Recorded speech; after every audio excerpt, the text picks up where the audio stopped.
We are live now. Great, thank you. My name is Ted Doan, Chair of the Point Pleasant Park Advisory Committee. It is 4:34. We're going to call the meeting to order. So first of all, I'd like to start with a land acknowledgement. So the Halifax Regional Municipality is located in Mi'kmaq, the ancestral and traditional lands of the Mi'kmaq people. The municipality acknowledges the peace and friendship treaties signed in this territory and recognizes that we are all treaty people. So first of all, I'd like to start off the meeting with a roll call of the members in attendance. So I'll start first of all with Councillor White. Okay, so and if you can actually speak just so we know your system's Thank you. working, that'd be great. All good. Okay, and Michelle, we have regrets from Ryan. Muyu, I'm here. great. Hi, Muyu. Dominique. Dina. Dinah here. Or sorry, yeah, Dinah. And Elena. Yeah, I'm here. Great. Thank you very much. So we'll now go into the agenda for the meeting. So first of all is the approval of the minutes. So the last meeting was January 9th of 2025. And so what I'm looking for is somebody to move and somebody to second the approval of the minutes. I'll move that. Okay, thanks, Dinah. I'll second it. Okay, thanks, Elena. So we have a mover and seconder. So the motion is that the minutes of January 9th, 2025 for the Point Pleasant Park Advisory Committee be approved as presented. I'll now call for any questions, any potential edits. Okay, all in favor of the motion, say aye. Or raise your hand. Aye. Aye. Contrary minded. Okay, motion's been carried. Okay, the next item is the approval of the order of business. Any deletions or additions to the agenda. So, first of all, are there any changes to today's agenda? Okay, I don't hear any. So I'm looking for a motion and a seconder to approve the agenda. Can move the agenda. Okay, Councillor White's moved. And a seconder. I can second. Okay, thanks, Dinah. So it's been moved and seconded. I'll now call for any questions. All in favor, say aye. Aye. Contrary minded? Okay, the motion's been carried. Thank you. Next item is business arising out of the minutes. There's none. The next item is a call for any declarations of conflicts of interest. So I'll now ask if anybody has a conflict of interest to declare this as an item as a result of any items on today's agenda. So any conflicts of interest? Okay, so we'll continue on. There's no consideration of deferred business. And I'll ask the clerk, is there any correspondence that's been received? No correspondence received from the clerk's office. Great. Are there any petitions to be presented? No petitions also received from the clerk's office. Oh, great. So next, we're going to move into the presentation. So we have a presentation on the Point Pleasant Parks Woodlands and Fire Management. And we have Professor Peter Dunker here as a doctor with the Dalhousie University, Professor Emeritus.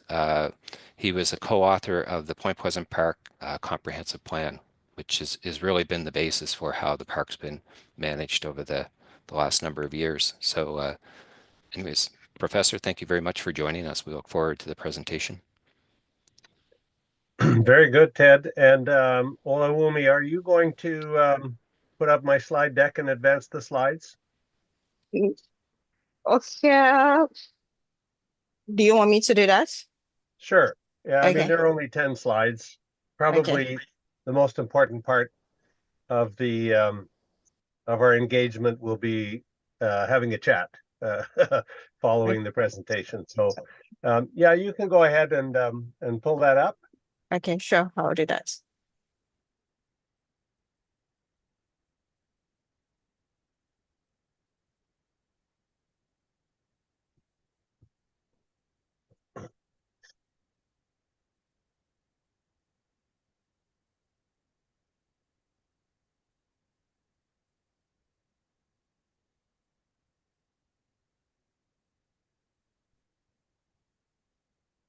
Okay, there it is.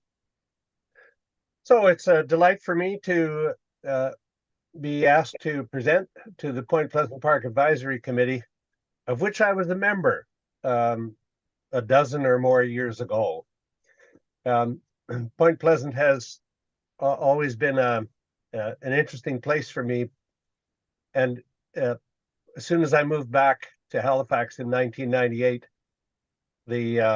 there was the brown spruce longhorn beetle debacle that was going on. And then it didn't take very long into my living here that Hurricane Juan visited upon us, and I got drawn more and more deeply into the affairs of Point Pleasant Park. And some of my colleagues have even alleged that because of my role in the Point Pleasant Park Comprehensive Plan, that I was essentially treating Point Pleasant Park as my my own pet woodland project, as if I owned the territory there. So I'd like to start by just pointing out a little bit of my background on the topic of woodlands and fire management. So the next slide, please, Ola. I've been researching both forest ecology and forest management for about 45 years since I started my master's degree at Dalhousie University in 1980.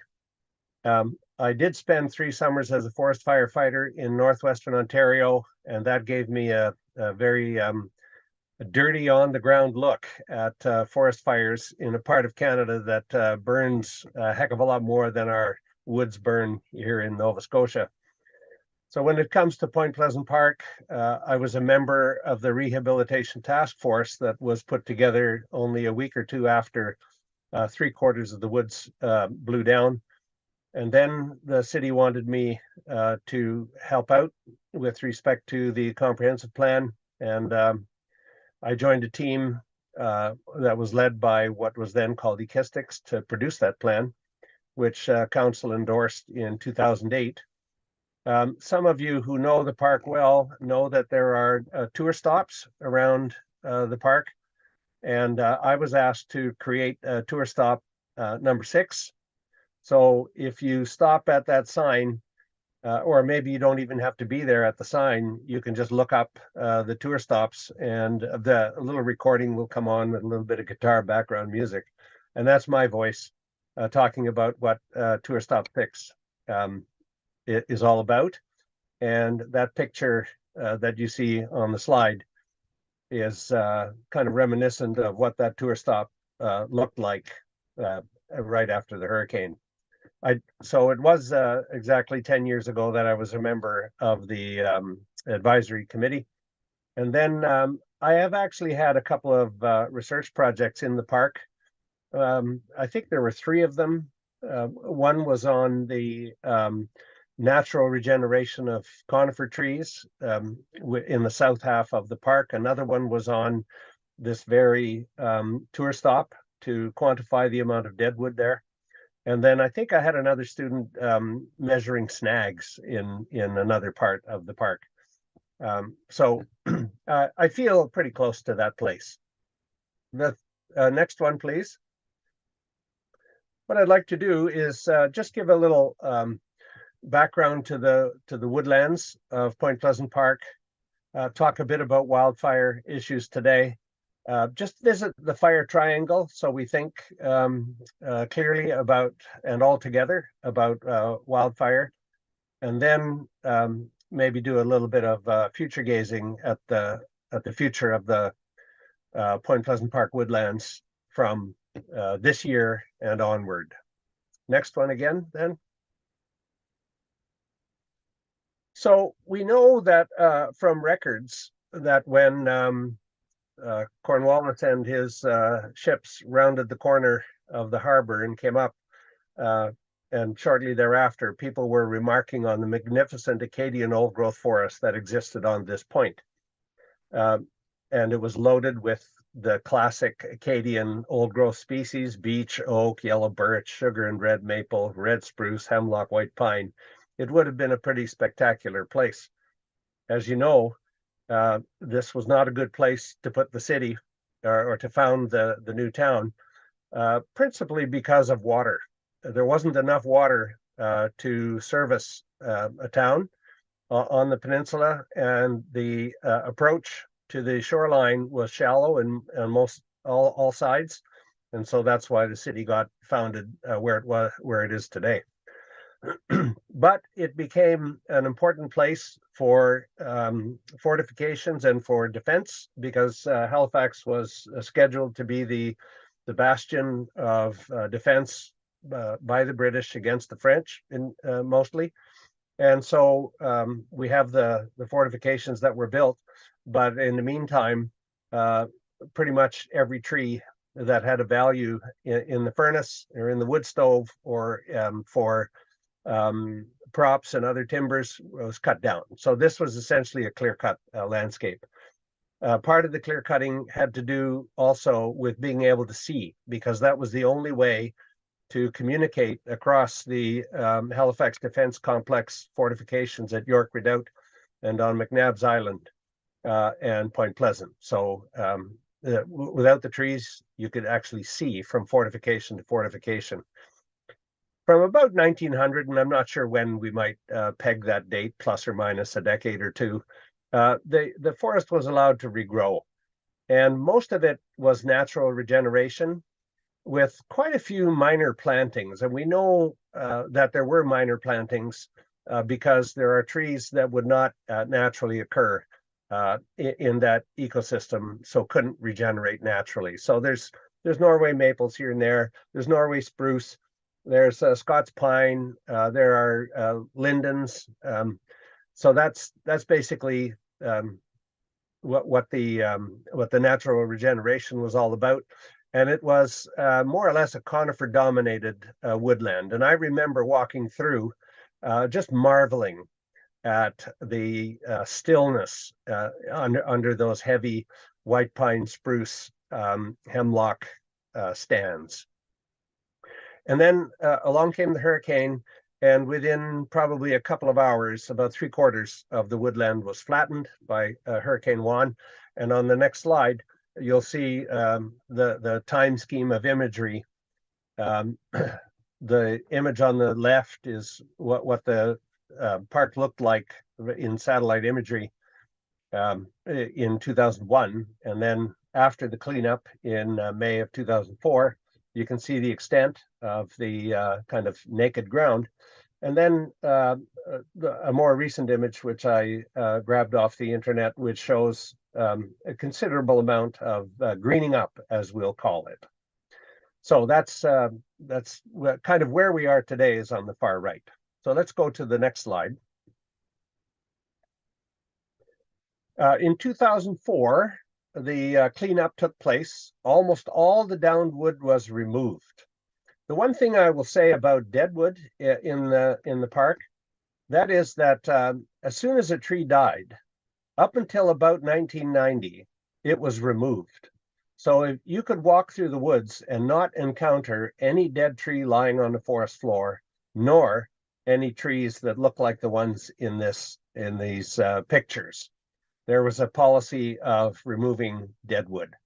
Colin Stewart, who was an ecologist in this town of note, who died about 15 years ago, maybe 20 years ago now, Colin Stewart convinced the park managers to not clean up the dead wood because it's so important in bringing quality to the soil structure and to the nutrient pools. So that started to happen. That dead wood was left in the woods. But oftentimes when a tree fell down, somebody who was handy and eager with a chainsaw got in and cut it up. And so it looks like old firewood piles that didn't get cleaned up. Contrary to my delight, in 2007, 2008, while we were producing the plan, HRM got a whack of federal government money, and it was, everybody agreed that we should be planting trees. The reason I didn't want to plant trees was because I saw so much natural regeneration happening. And I thought, well, why don't we use the money for something else if we can, and plant trees where no trees are growing. And that happens too when you have natural regeneration. So I've lost the image, you probably have too.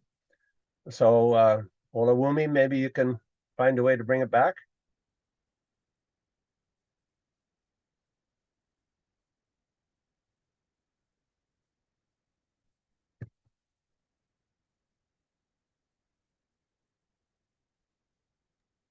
No, I'm doing that. Sorry about that. Yeah, no problem.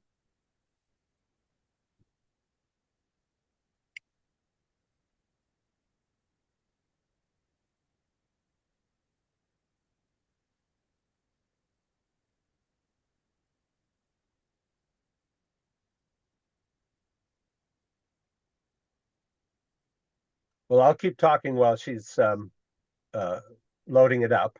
I have the presentation here in front of me on another screen. Here it comes. So let's scroll through to, that's the next one. Yeah, let's stop there. So we did plant those 101,000 trees, and if you're interested in the list of species, you can find 3 of the 4 plantings enumerated, I think, in the plan. But I have the 4th one also from fall of 2008 in a database, and so I can make that available if anybody has interest.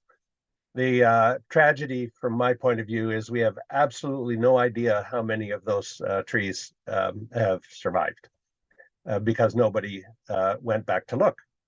The pathside snags have been made safe but left standing, and I'm sure for those of you who walk through the park, you walk by them frequently.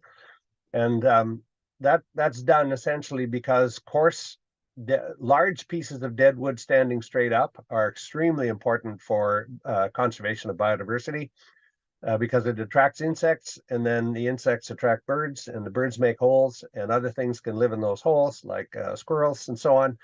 So we want dead wood standing up. The snags inside the woods have been left alone, and you can see on that upper right picture a few pines that are giving way to becoming dead. In the late 2010s, I'm not sure when we started, maybe 5-6 years ago to, I think, 2024, thinnings were implemented.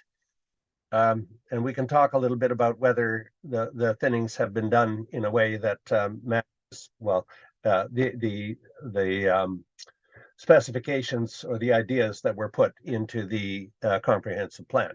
So as of today, we have more young woodland than old.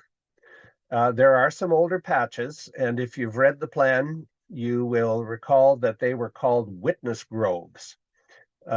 So the landscape architect companies like to make their plans flashy, flashy as in attractive, and use some interesting language.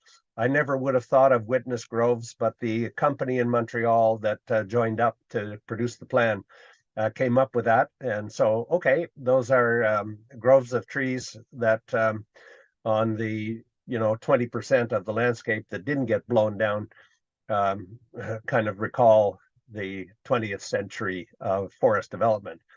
And the forest we have today is much more balanced in composition when you look at the conifers and the non-conifers.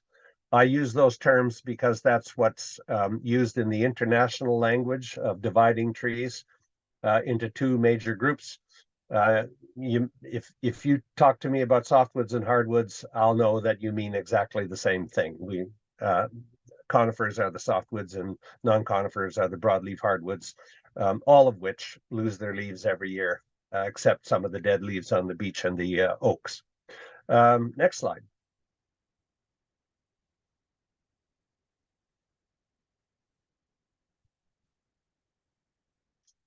Okay, so let's think about some fire issues. So if we put climate change into the picture, which I've been doing for the last 40 years of my career, in a nutshell, from the standpoint of wildfire, things are going to become warmer. Droughts will be more common. And if you look at the precipitation patterns in Halifax over the last couple of years, boy, have they ever been erratic. And strong winds will be more common. And strong winds come to us just as strong winds, or they may come as part of a pack. From the standpoint of wildfire, these are all bad things. When it comes to woodland conditions, we have more non-conifers in the mix, and that's a good thing. We have a young forest, and that's a good thing from the standpoint of wildfire, because it's usually mature forests that burn most intensely. And we have fine materials on the forest floor, which is a good thing. And we have some fine materials that are near the forest floor. And I would say that on balance, that's not a good thing when you have fine materials sitting a meter off the forest floor or maybe even higher in a woodland that gets pretty intensive sun, even though the forest is short and thick. That's still a pretty warm environment. So when I think about potential ignition, I think it's fair to say that Point Pleasant Park is getting increased visitation. Now, I can't say that based on data, but just on my sense of how many people know the place and go to it. I think 25 years ago, somebody did some measurements and the park was getting, roughly speaking, 1 million person visits per year. And I wouldn't doubt that's considerably higher today. Are we getting more irresponsible behavior in the park? I don't know. That maybe that's not a road worth going down. And then I do understand that one of the reasons this theme is on the agenda for the Point Pleasant Park Advisory Committee has to do with the designation of some piece of the park as a potential encampment site. And then the final issue, which I know is on your agenda and was addressed a couple of meetings ago, was the water supply for fire suppression. Now, if you didn't know the difference between salt water and fresh water, you'd say, "What do you mean water supply? There's oodles of water to dump on a fire." Well, the folks who draw water from the land or from the sea or from a lake don't really want to use salt water. It is used when it has to be, but that's not a good thing. So not only was Point Pleasant Park, that Point Pleasant Peninsula, not a good place to establish a new town because of a shortage of water, but the British engineers who've been working there assiduously from 1750 on through to 1900, their mission was to get rid of the water so that there would be no standing water to be a place where mosquitoes would breed and so on. So that the landscape of Point Pleasant, I think, has become drier because of engineering. Next slide. So I just wanted to mention the fire triangle, and I don't know if this came up in the Halifax Regional Fire and Emergency people 2 meetings ago, but these are the 3 things we talk about when it comes to what you need for a fire. You've got to have oxygen, and never in the wild is oxygen in short supply. The atmosphere has more than 20% oxygen in it. There's oodles of oxygen. But the thing is, we can suppress the supply of oxygen right at the face of the fire by dousing it with water. So water does many things, including breaking down the supply of oxygen even for seconds. We've got, and the second thing I want to mention is fuel. And any dry plants will burn all the way from grass up to 100-meter tall eucalyptus trees in other parts of the world. Dry plants will burn. So in the woods, there's always something that will burn. It might be a huge amount of stuff that will burn. It might be not very much stuff that will burn. And then we need heat. And I would talk about heat. The main discussion about heat is about ignition. We've got to have some way to get the fire started. In my career, we've seen some very bizarre fire starting alternatives. Usually we think of people lighting a campfire and then it gets away, or throwing a cigarette butt that's still burning into the woods. You know, that's what I remember as a kid seeing on TV when Smokey the Bear was a big thing. But I also know that when the freight trains going across northern Ontario had a brake that wouldn't release, it was sparking off fires in a long line of 100, 200 kilometers. You'd get about 20 fires in a row, all starting at the same time. Well, you know exactly where that's coming from. That's a hot box underneath a train car. And another possibility is for broken glass to serve as a magnifying glass and causing fires to start simply by having the sun shining on the bottom of a Coke bottle. And so we need a high degree of heat to get a fire going. But the other side of heat now is climate change, which is accelerating the drying of the plant material. So if we really don't want fire, we have to be a little bit extra vigilant as the climate becomes more fickle, but at least more warm. Next one. So what can we expect about the future of the Point Pleasant Park woodlands? Well, my sense in a nutshell is that it's tending towards much higher diversity, particularly the balance of conifer and non-conifer, because the conifers are the ones we're nervous about for burning, and the non-conifers, the broadleaf trees, are generally much more resistant, especially to crown fires. I think it's becoming a more wind-firm woodland. Most of the conifers do not have a taproot, and many of the broadleaf trees do. And so while the Point Pleasant Park ecosystem is extremely variable with respect to soil depth, there are some very good tree growing sites in that 70 hectares or 60 hectares of ecosystem. And so I think with this trend towards a much higher content of non-conifers, we'll have more taprooted trees. Plus, if we get late storms or winter storms, so much of the woodland, or so many of the trees in the woodland will be leafless instead of fully foliated like the conifers, except for larch, are. And I think we'll have way less dry ladder fuels. And so ladder fuels are fuels that when you have a fire on the surface, burning dry grass and that kind of stuff on the forest floor, and maybe some of the fine parts of trees that have fallen down, like leaves and twigs and so on.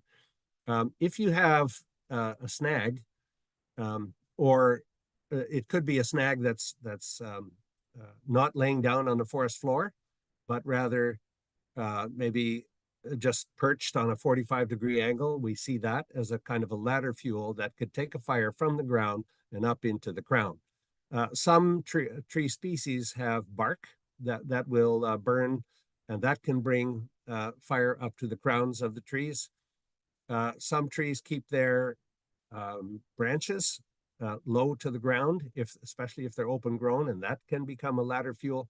But I think the abundance of ladder fuels, particularly if managers are assiduous in one of the things that I'm about to say, ladder fuels become a less important element of the fire risk in Point Pleasant Park woodland.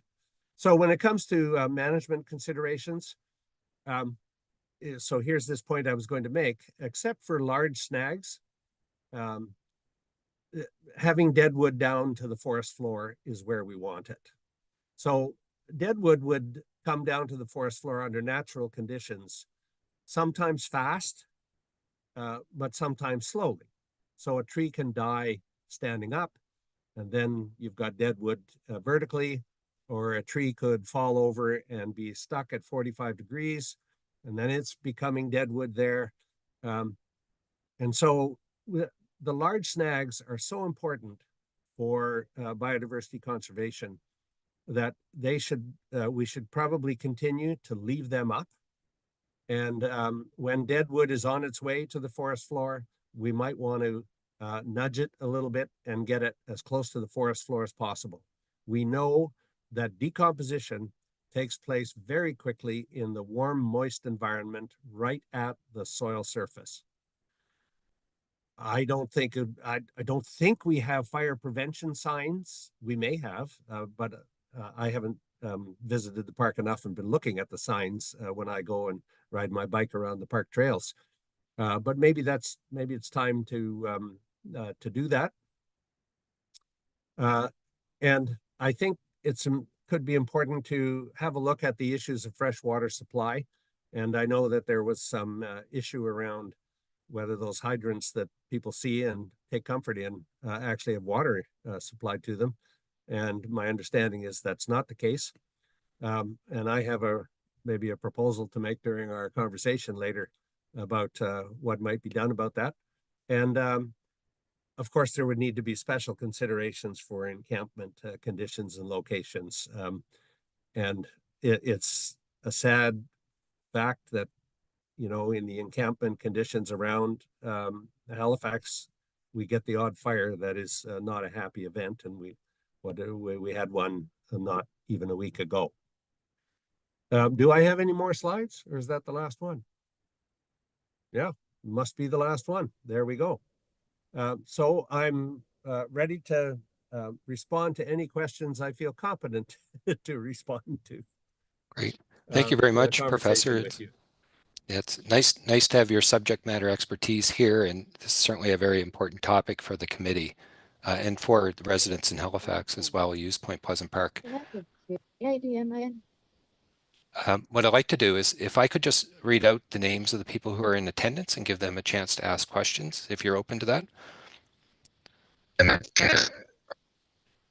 So, Muyu, do you have any questions? No, thanks. Dinah, do you have any questions? Oh, I do. So many. Thank you, Peter. There was so much really good information. I can intervene. I'm having hearing problems here. I'm trying to use a remote speaker, but it's not. If you address me, could you make it as good as is reasonable under your circumstances, so I can hear? Yeah, can you hear now? I can barely hear you, but let's proceed.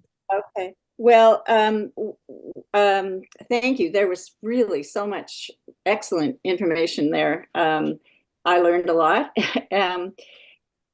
I guess one of the questions I would have is when the comprehensive plan was written, is there anything there that would allow for follow-up, like a decade later you said that, some of the tree plantings weren't followed up on, but my concern is that, the forest is growing and changing, and maybe it would be good to have another, walkthrough with the fire chief. And did you get a chance to do a walkthrough as well before the snow came? I thought I might, but I had a very good chat with Adam and Ian. Yeah. About what's going on in the park. We got talking so much, time ran out for us. So I didn't get a walkthrough, but I've been through. Yeah, because times. What created my concern just was that, when in the fall, when we hadn't had any rain and the leaves were being blown off the paths and some of the trimming of the trees, there were just piles of dry leaves and branches. And that's where I got concerned about, they just looked like little fires waiting to start. And I just wonder, with the way the trees are changing and growing, and now we have so many deciduous trees that are, leaves are falling in the fall. I wonder if it would be good to have a follow-up walkthrough. So I can just jump in there, Peter, if you don't mind. So I did have a chance to connect with the Halifax Fire, and they are going to do a new assessment of the area. So that'll be coming. in the future. Excellent, So excellent. everybody knows. Yeah. Thanks. Sorry to jump in, Peter. What I didn't tell you is that I'm the co-chair of HRM's Wildfire Advisory Committee, and Kara McCurdy, who would probably be doing that assessment, is co-chair with me, and I'm going to talk to her and see if she would take me along next time she's doing a walkthrough in the park. Yeah, it is Kara that's going to be doing the assessment. So I'm Yeah, sure she'll be in great. contact with you. One more question before I turn it over. You said the suggestion about how we might address the fire hydrants and this water supply source. What can we do to, Well, that- I've been in preparation. I've been kind of imagining the kinds of questions we might get. I was hoping during the plan that we could address the issue of the low amount of standing water in that ecosystem, and could we re-engineer what the British engineers had done and hold water rather than shoot it all off as quickly as possible to the ocean. And that theme didn't get picked up on in the plan. Okay, so it didn't. But what struck me as potentially possible, and I don't think this would cost nearly as much as extending or digging up the lines and putting in new pipes to the hydrants, is to drill a deep well right in the middle of the park, and then have a big tank. And so I think that landscape would be big enough for a drilled well, but I'm not sure. and wasn't there a well at one time when it was a British fortress? Oh yeah, but it wouldn't be a drilled well, Dinah. It would have been a dug well. Okay. And I think what we need is a really deep well, Okay. or not what we need. What you could do is drill a really deep well and then have a water tank that is replenished by that well. Yeah. I'm just throwing these ideas out there. This isn't my field, but Yeah. Well, it's okay. Well, that's something I think that because this fall it was so dry that the pond, the quarry pond, was just a mud puddle. And, there's usually a little stream as well. And, those were just dry as bone. And I thought that's when a fire would happen, when it's dry conditions, you don't have any natural sources of water in the park. Yeah, and there's certainly a lot of concern around that with some of the local residents too. Yeah. sure. Anyway, well, thank you, Peter. Yeah, you're welcome. Thank you, Dinah. Councillor White, did you have any questions? Thank you. Just wanted to clarify, Peter, that was your proposal for hydrant, is the drilled well? Yeah, right? well, Thank you. let's not call it a proposal. Well, you Let's mentioned call a it a, proposal hey, earlier, here's so I an wanted idea. to follow up. What's that? Yeah. Okay, but that was your idea of what you were thinking of when you were speaking during your presentation. You mentioned Yeah, that's the idea I Okay. came up with. that's the guy. But if somebody says that's certainly not feasible, Peter, well, Okay. no, okay. But I guess, okay, my questions, let's see. I guess a bit for Adam and Ian, like the things you mentioned, the moving the dead wood closer to the forest floor. Do we have the capacity to do that? That's the recommendation. Are we trying to do that? Do we have the capacity to do more? The fire prevention signs you mentioned, is that something we've tried to do, and or why haven't we done that? I think we need to wait for the assessment, maybe to study the freshwater supply and the encampments. We don't. It's not designated, but there are a few people living there, so it is something to think about. Anyways, yeah. So I guess for the first two, pretty clear for Adam and Ian. Like, are we able to manage the deadwood the way we should, and are signs something we can do? I believe we do. Most of the signs in the park, like entryway signs, have no fire indications, and we do have no fire signs in a few locations in the park. I'm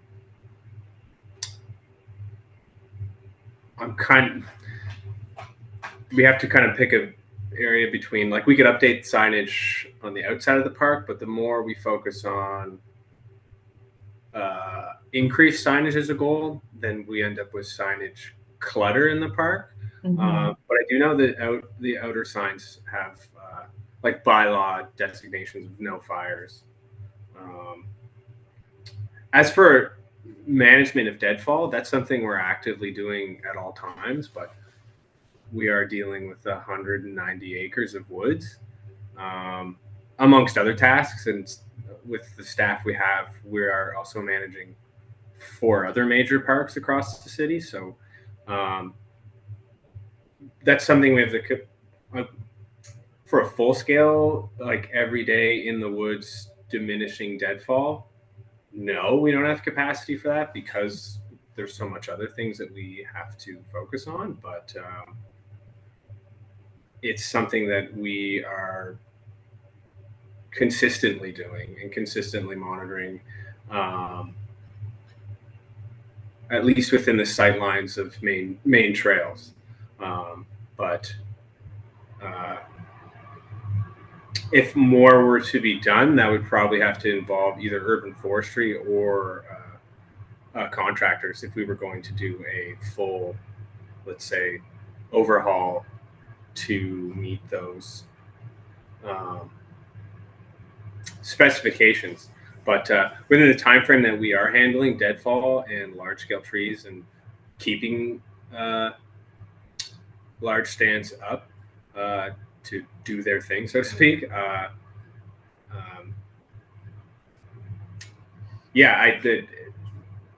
don't. All I can say is that it's something we're actively doing at all times. So, are we within our capacity? Yes, but if we're looking for 100%, no. But will we ever have 100%? No. Okay. I'll ask one follow-up question from a resident email. Concerned with because there have been some fires from, I don't know if it's people sleeping there or not, but there have been some fires set, right? Do you try and clean those up, or is there a need to clean those up after there's been a campfire? Do you have any process you follow there, or need to do that? Yeah, we would dispose of it and dismantle. So say we found a fire pit in the woods. Yeah. We would dismantle it entirely and dispose of the coals. There's 2 active people living in the park right now. Pardon? Go ahead, Ian. Go ahead. Oh, sorry. Anytime there's ever been a fire in the park, we've called the fire department and they will come and do the same thing. The amount of, I would say, probably majority of the fires that have happened in the park are called in through 311, and they are from a specific individual that is living in the park, and the fire department is called. In the last 3 or 4 years, like actual fires taking place, I would say they were witnessed and put out within 15 minutes of them happening. But in those cases, we would show up with fire extinguishers, and we also have water tanks, like backpack water tanks for putting out coals that we have in our shop that are filled with water. So we've never seen anything of that scale where we would need that. But first and foremost, we would remove basically what's on site, clean it up, just to not also to be set an example, but also not attract further, like someone seeing like, oh, hey, a campfire was here before. Might as well have one. It's like we kind of try to erase it from the park. As for the people who choose to live in the park, that is a whole another realm within housing and homelessness that is out of my scope. That's helpful. I think that addressed the resident's question. Thank you. Great. Yeah, thank you. So I had a few questions as well. So there's been a fair bit of reference to the comprehensive plan, which is actually starting to get a little bit outdated. And I would expect the woodlands, based on what I've heard today, have changed quite a bit from when that plan was first drafted to kind of where we are today in the park. And that would change a bit around fire risk and forest management. I'm just wondering, Professor, what you think. Should we be envisioning updates to the comprehensive plan in response to emerging issues such as this, and consideration of how climate change is affecting the park, how the woodlands have changed, and how human activity is changing in the park? So, given that it takes a couple of years to produce a really good plan, by the time we had a new one, if we started today, we would be essentially 25 years past the hurricane and 20 years past when the comprehensive plan was done. And these kinds of plans don't have a shelf life of 20 years. They have a shelf life of maybe 10, maybe 15. The urban forest management plan is throwing out the old one after 12 years. So, which is exactly the schedule we thought it should be on, 10-year renewal of that plan. So absolutely, I would argue that an update to the plan is needed, particularly for the forest theme. Now, there are 4 themes in the comprehensive plan. The forest is one. The people stuff is one, like signage and toilets and all that kind of stuff. The conservation of heritage is one, and then finally shoreline erosion under any circumstances, but under a rising sea level and hurricanes. This is really a necessity. So the forest one, I think, has the greatest dynamic in it, and should certainly prompt a new look. But so I think there are a couple of potential precursors to the development of a new, whether it's comprehensive or it's a woodlands plan, doesn't matter. I think it would be fascinating for the committee to sponsor a day-long workshop on forest dynamics in Point Pleasant Park. And part of that workshop could actually be a walkthrough with experts from universities, governments, whatever, and the committee and any stakeholders who would love to do that, and talk about standing in the woods, talk about what people see and the direction things are going.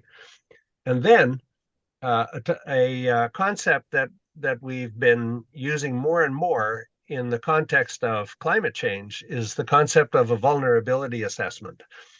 And maybe we should the committee could argue for a comprehensive vulnerability assessment on the woodlands in particular, looking at climate change, looking at pests, because that darn terminal, what used to be Halterm, that's not going away, and goods are still going to be coming in, and who knows what the next pest will be that comes in through the terminal. There's that.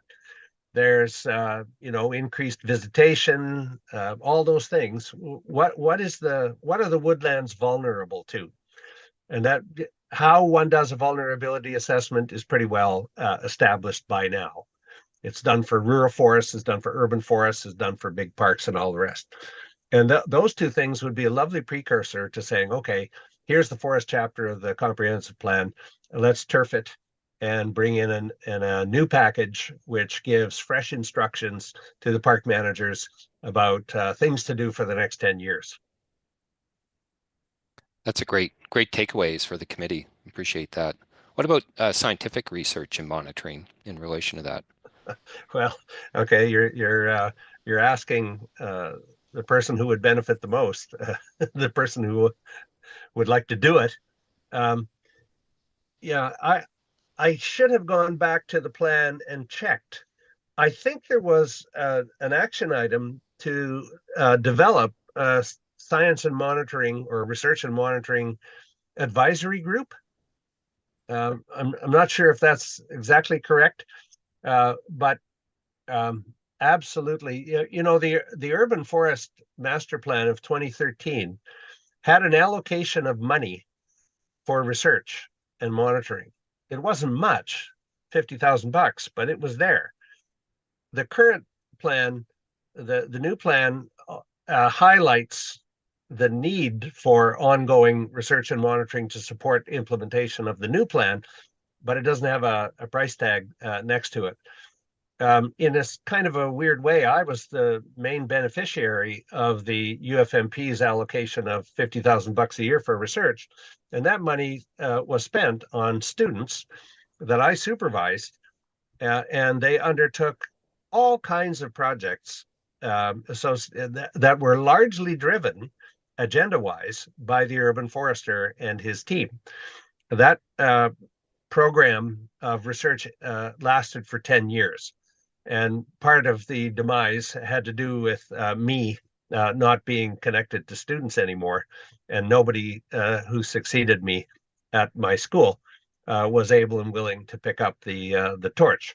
So that aside, I can think of all kinds of research questions that I think would be important for park managers to have answers to, but I shouldn't drive that agenda, because I'm a knowledge supplier, not a knowledge user. And so that'd be up to Ian and Adam and their co-workers to sort through what their deepest knowledge needs are to do a bang up job of managing the park woodlands. And then it's a matter of finding the human and financial resources to support that. I can tell you that I'm having conversations right now with an undergraduate student who got excited when I said, you know what I'd like to see is an analysis of the composition and structure of the stands that have been thinned. Okay, so we don't know much about what that composition and structure was before the thinning, because nobody done the measurements, but we could certainly have an idea of what the structure and composition is after the thinning. And that I would find that most fascinating, to see whether the residual stand, especially from a compositional point of view, is the kind of stand we want to develop over the next 30 or 40 years. Because I don't think those stands are going to have more treatments along the lines of those thinnings for some long time, unless there's a hard enough storm that it causes even the younger trees to fall over. But yeah, the science, the research and monitoring agenda, it's almost endless. You could spend hundreds of thousands a year on research projects in the park. The nice thing about the situation of Point Pleasant is that it is right next to two universities with scads of intellectual energy and prowess among the students and professors, and finding a way to mobilize that to help out with the knowledge needs in Point Pleasant Park is, I think, the biggest challenge now to getting going. Great. And just so to build on that, I mean, there's a lot of stakeholders with interest in the park and the woodlands and wildfire risk. So there'd be the city planners, there's our committee, there's the people who use the park. So how should all these interested groups, and there's other groups as well who are interested in the park for many different reasons, how should they all be working together with respect to this? Yeah, so the kind of workshop idea I floated might be the kind of a first step. And rather than ask a guy like me how stakeholders should work together, I would rather facilitate a discussion where I ask the stakeholders, how would you like to contribute jointly with all the rest of the players at the table to a variety of agendas that need attention in the ongoing management of the park. And that could easily be done in a evening workshop or that full day workshop that I was talking about. Wonderful, thank you. So are there any questions we haven't asked you that we should be asking you? No, I think I'm feeling good about the kinds of conversation we're having. In a way, the wildfire issue is not very complicated. we can do a couple of things that will be helpful and maybe not too expensive, just to get that risk down a bit. And so it has, I think it has, the compositional elements of the forest have kind of been taken care of, but we don't know for sure. And that's why we need a study on the composition, and particularly post thinning that we've had done. I had an intervention from a retired chap who lives right close to Point Pleasant Park, Ian Taylor. People probably know him. Ian got very concerned about brush being piled up at the edge of the park right beside his property, and he was worried about fire risk. And I said, Ian, there's a pretty easy fix to that. Stick that brush through a chipper. And it doesn't need to be a big chipper because the material is not big. And of course, there's a cost associated with that. And I don't know what forces HRM has available to it, whether they have the machines. I know the machines exist all over the place in the private sector. If this is an issue, rather than drag the brush deeper into the woods, I think a better idea would be to get it chipped, and those chips will lay on the forest floor and disintegrate the way they're supposed to. That material is supposed to disintegrate. Yeah, I remember a lot of that after Hurricane 1. No, thank you very much. This has been extremely, I think important to our committee to have you attend and present us with this information, answer the questions in the depth that you have. So thank you very much for attending. Well, you're most welcome. And if it's of any value, a walkthrough could easily be organized. I've done probably 30 or 40 tours in Point Pleasant Park over the years. And so I have my own itinerary, mapped out and talk about all the issues. I've never much talked about fire, but now it's high time to do so. Great. Thank you. So call on me. We will. Could I just maybe make a motion that we, as a committee, would like to arrange that sort of thing in the springtime to have a more, on-site walkthrough led by a few people who could, talk to us about the situation that we're looking at? Love that idea. Is there a seconder? Okay, we have Councillor White seconding that. So okay, we're going to hold you to that. So all in favor, say aye. Aye. Aye. Contrary minded. So I think we've got approval, unanimous approval for that. Question to Peter about the urban forest management. Sorry, please. Sorry? Yes, I need to get your motion. Yeah. So the motion is. So the motion is. Dinah, did you want to? I'd like repeat it? Move that in the spring we contact Peter again and try to organize a walkthrough for the committee and maybe other interested parties to have a tour of the park and some more on-site information. Okay, if I'll say this won't be necessary in motion, it will just be like a suggestion. Since I don't know if you get me. Yep. Yeah, As long as just note that in the minutes. That would be Okay. great. Okay. Yeah. Yep. Thank you. Yeah, that's just I want us to understand the aspect. Thank you.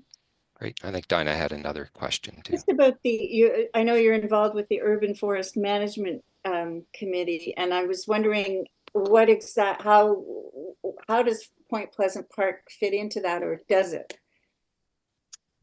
Yeah. So the parks agenda is somewhat divorced from the urban forest management agenda, and so it's at present, I think it's still a little bit of an uneasy relationship between the urban forest group that is charged with managing the trees in the transportation rights of way in the roadways. And then Parks and Rec are responsible for managing the trees in parks. Okay. And so that didn't used to be the case 20 years ago. It is quite a bit more integrated, and the urban forester had more influence on what was happening with park trees.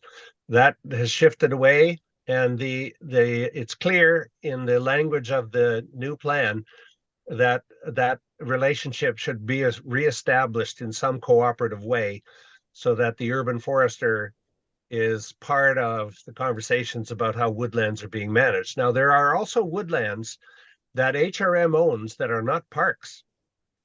And so the urban forester also needs to start paying attention to those. And they're scattered around in the, I don't know if much of it's in the service boundary area or just to the outside, but it's all part of HRM taking its role in the reduction of risk for forest fires out at the wildland urban interface. But I don't think Point Pleasant Park has mention even in the urban forest management plan. Okay, second Yep, time for me. Great. Thank you. Thanks again. You're most welcome. Great. Bye-bye, folks. Have a good night. Bye. Bye. Okay, we'll carry on. So that was fantastic. And Dinah, thank you very much for leading on some of the questions and for introducing Peter to this committee. The next item is information items brought forward. So there are none.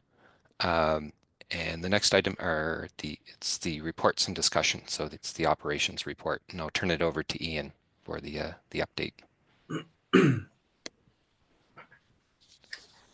Hi, everyone.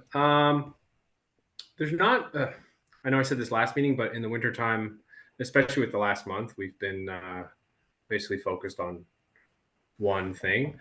So there's not a massive amount of update between this one and the last meeting. Basically, the last 5 to 6 weeks our main focus has been maintaining the roadways due to storms. We got hit with 3 or 4 snowstorms over a 2-week period. And then we had the ice, which I would say today is probably the first day where a majority of the park isn't ice. So I'd say 85 to 90% of staff's time in the park has been spent on snow removal and ice remediation, which is incredibly tough when you're dealing with a gravel surface, especially a gravel surface that's on the ocean. We can work all day dropping material between 7 and 3, but when we return in the morning at 7 a.m., as many of you who are probably park goers know this, the conditions basically revert back to what they are, which is difficult. But I would say, despite the weather in the last 5 to 6 weeks, staff's done an incredible job keeping the park accessible as it could be considering the weather. And then we attribute that to staff themselves, but also an implement of new equipment that we acquired in the last year and throughout the winter that we've been able to achieve standards, achieve the guidelines much quicker and much effectively. So that's something I'm noticing compared to other years, which is great. Our main tackle in the last 2 weeks has been drainage, because with the ice and with the snow, majority of the culverts, especially the ones on Arm and towards the shore, are completely frozen. So that's been a large focus in the last 2 weeks, is getting the drainage back up to date, as it's all been iced over, frozen, or covered. So right now, we're kind of coming out of the thaw ourselves and looking into the spring and what that involves, which is our main focus going into spring is roads, as always, but the roads always take a beating in the winter from the plows and the thaw and the rain that we get after the thaw, which we're getting tonight. And then, in line with what we just talked about with Peter and urban forestry, one thing we do every spring is kind of do in-house assessment, because although the roads take a beating in the winter, so do the trees. And in this kind of year, when we have more light and less snow, we're able to get into the woods and, you know, see what has been damaged, what needs to come down, what can stay, and what needs to be managed from a tree perspective. Otherwise, that has been the main focus for staff. And yeah, I would pat them on the back for their efforts, because they've done a really good job despite what they've been up against. I guess just to put in perspective, we store the sand material here at the park, and it's rare that we run out. But we got to a point 3 times in the last month where we barely had a shovel full of salt and sand mix to distribute it in the park, which just goes to show how much, you know, from a physical data perspective, like how much material is being put out of the park, and to keep it, you know, within guidelines. But yeah, that's all I really have to update over the last few weeks. And if anyone has any questions, please let me know. Thank you very much, Ian. Actually, and what you drop on the roads is very helpful. I know I've been wearing my ice trekkers a lot the last few weeks, but having that extra kind of sand salt combination that you're putting down does make a big difference. Perhaps what I'll do, I'll just put it out for questions to the committee. Muyu, did you have any questions? No, thank you. Okay, Dinah, did you have any questions? Yeah, Ian, I just want to say it's a gargantuan task that you guys have had in the last month, and really kudos, because I'm in there every morning, and yeah, you need crampons, you need the cleats, because, you know, I think it's a nice balance of keeping the park, you know, wild, because I don't want to be walking on the sidewalk, you know, I don't want salt and perfect paved things. But, you know, the gravel, I assume the gravel, even though it disappears, eventually it is building up the strength of the paths for the summertime. But no, I've been really impressed with how hard you guys have been working, and just kudos. Great, Thank you. thanks. Elena? No questions, and I feel everything. So. Great, thank you. And Councillor White? Yeah, just one question. When you look at how much effort it's taking to maintain the roads, Ian, do you think we have too many? Maintaining. I don't know, just thinking of the space within the park, and it's supposed to be a park, and like, do we have too many paths that require maintenance versus making more wild space? I'd say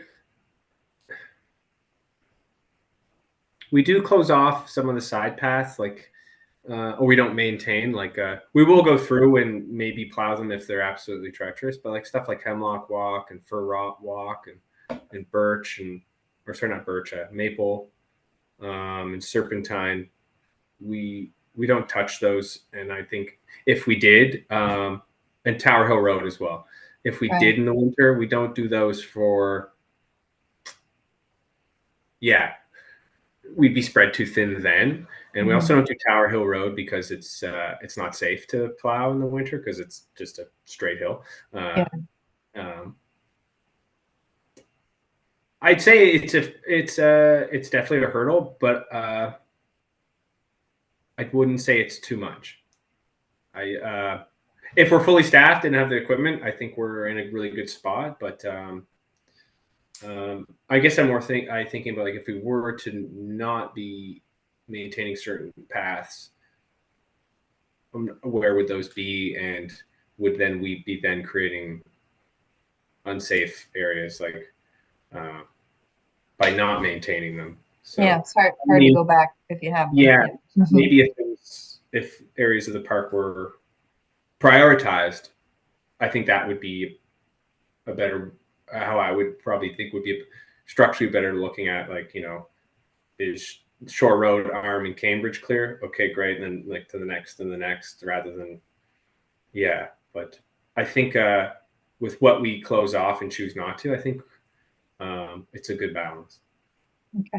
Thank you. You're welcome. Ian, I just had one question. So I think we mentioned this before, but there's the drainage just as you come in by Black Rock Beach. And I know that there's usually backups there certain times a year. Is there any plan to do any repair to that? Yeah, I need staff talk about it. We had to barricade that off a few weeks ago. It got so bad.